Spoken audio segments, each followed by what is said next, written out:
Bismillahirrahmanirrahim. Assalamualaikum warahmatullahi wabarakatuh. Sahabat akademis semuanya, berjumpa kembali bersama saya Rusli Channel. Perkenalkan, nama Rusli, mahasiswa pasca sarjana UINPAS Bengkulu.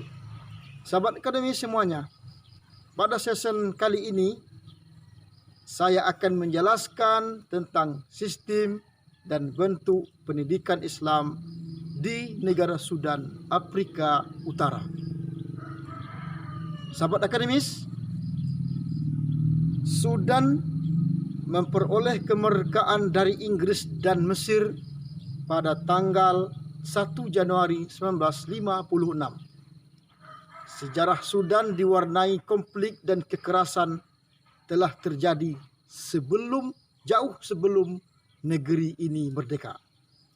Konflik ini berlatar belakang perbedaan agama dan etnis.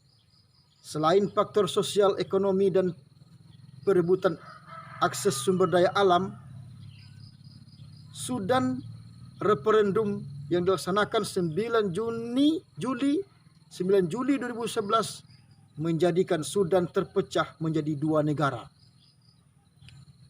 Yang pertama, Republic of Sudan atau Republik Sudan dengan ibu kota Khartoum. Dan yang kedua, Republic of Sudan, yaitu Republik Sudan Selatan dengan ibu kota Juba. Sahabat akademis semuanya, mari kita lihat gambaran umum dari pendidikan formal di Sudan.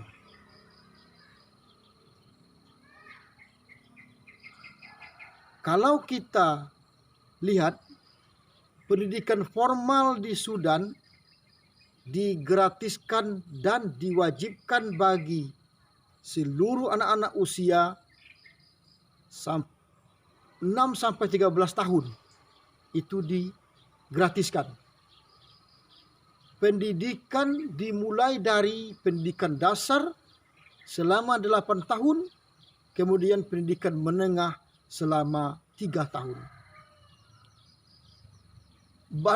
Bahasa pengantar pendidikan yang digunakan semua tingkatan di Sudan adalah menggunakan bahasa Arab. Namun lokasi sekolah yang terkonsentrasi di sejumlah daerah perkotaan yang terletak di bagian selatan dan barat negara Sudan itu sendiri. Sahabat akademis, adapun pendidikan non formal, terdapat banyak majelis-majelis ilmu yang menggunakan sistem talaqi lewat para masyayikh yang tersebar hampir di seluruh penjuru Sudan. Jamaah yang paling eksis dalam model pendidikan ini adalah Jamaah Ansor Sunnah Al-Muhammadiyah yang mengajarkan paham ahli sunnah wal jamaah. Materi yang diajarkan dalam majelis ilmu tersebut ada antara lain tauhid, tafsir, hadis, fikih, dan sejarah. Kemudian kita lihat pendidikan, baik pendidikan formal maupun pendidikan non formal. Sudan memiliki 9. Kemudian kita lihat pendidikan tinggi. Pendidikan tinggi merupakan atau universitas yang ada di Sudan. Sudan memiliki lebih kurang 19 universitas berbahasa Arab. Di antaranya universitas yang ada pendidikan tinggi yang ada di Sudan antara lain adalah yang pertama, pendidikan tinggi Khartoum University. Yang kedua, Durrasman Islamic University. Yang ketiga, El Nilain University. Yang keempat, Khartoum International Institute of Arabic. Yang kelima, Universitas Al-Quran Al-Karim. Sedangkan yang terakhir, yang paling muda, universitas tinggi atau pendidikan tinggi yang ada di Sudan adalah International University of Africa. Walaupun memiliki banyak universitas, namun pendidikan mengalami masalah penghambatan yang serius disebabkan oleh sebagian besar penduduk berjenis kelamin laki-laki melaksanakan dinas militer sebelum dapat menyelesaikan pendidikan mereka. Menurut perkiraan Bank Dunia pada tahun 2000, tingkat baca tulis pada orang dewasa berusia 15 tahun ke atas hampir 58%. 69% untuk laki-laki, 46% untuk perempuan.